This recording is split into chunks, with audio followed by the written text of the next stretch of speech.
আসসালামু আলাইকুম। ঢাকা শহরের ৩ দিনের সবচেয়ে বেশি আপন মনে হয়েছিল আমার এই জায়গাটা। কারণ সারাদিন আমি এই জায়গাটা ছাড়া আর কিচ্ছু দেখতে পারতেছিলাম না। ৪ দেওয়ালে প্রায় বন্দি হয়েছিলাম। জানালার পাশে বসে এদিকে তাকিয়ে থাকতাম আর ভাবতাম কবে সিরাজগঞ্জ যাব। আর কতক্ষণই বা ফোন দেখা যায়। ফোন দেখতে দেখতে দেখতে বোর হয়ে যাচ্ছিলাম। তারপর বাচ্চা কাচ্চা নিয়ে সন্ধ্যায় একটু বের হলাম। আর এই হাটটা ছিল আমার ছোট ভাই, মানে আমার পিচ্চি দেবরের।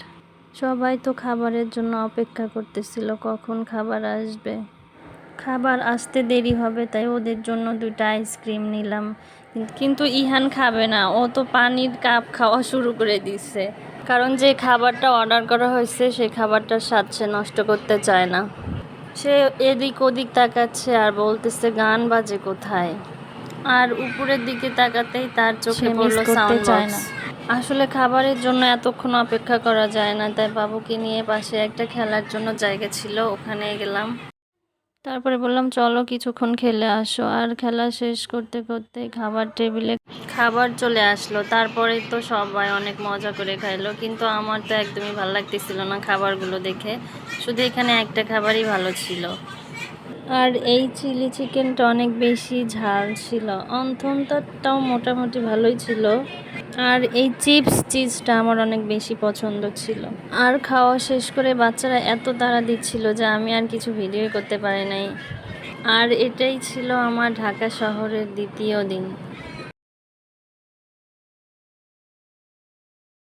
আর এই ভিডিওটা ছিল পরের দিনের। সেদিন আমার একটা ফ্রেন্ডের সাথে দেখা করার কথা ছিল, এই জন্য আমি বাসা থেকে আম্মুকে বলে বের হয়েছি। খুব ভয় কাজ করতেছিল, একদম একা, যদি কিছু একটা হয়ে যেত। তারপরেও সাহস নিয়ে বের হয়েছিলাম। যদিও ভিডিও করার উদ্দেশ্যে বের হয়েছিলাম, কিন্তু সেভাবে কিছুই ভিডিও করতে পারি নাই। যেটুকু ভিডিও করতে পেরেছি, আসলে জায়গাগুলো অনেক সুন্দর ছিল। যদিও অনেক বেশি রোদ ছিল, তারপরও জায়গা ভালো লাগছিল। কিন্তু প্রিয় মানুষের সাথে গেলে আর একটু বেশি ভালো লাগতো। আর এই জায়গাগুলোতে কয়েকটা ছবি নেওয়ার খুব ইচ্ছা ছিল, কিন্তু ছবি তুলে দেওয়ার মতো কেউ ছিল না। আর হাতে একদম কম সময় নিয়ে বের হয়েছিলাম। আম্মু বারবার ফোন দিচ্ছিল, কারণ বাসায় একটা অনুষ্ঠান ছিল, তাই ফ্রেন্ডকে রেখেই আমি চলে আসছি। তারপর বাসায় এসে অনুষ্ঠান শেষ করে সন্ধ্যার পর আবার বের হয়েছিলাম একটা ব্যাগ কেনার জন্য। আর এটা ছিল lake city concord society shopping mall. আর এখানে সব কিছুরই দাম একটু বেশি ছিল।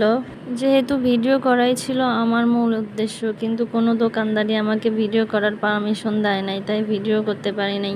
তারপর ব্যাগ কিনে একরাশ দুঃখ নিয়ে বাসায় চলে আসলাম। আর পরের দিন সকালবেলায় সিরাজগঞ্জ চলে আসছি। আপনাদের সবাইকে অসংখ্য ধন্যবাদ যারা এতক্ষণ আমার আজাইরা বকবকগুলো শুনতেছিলেন। আল্লাহ হাফেজ।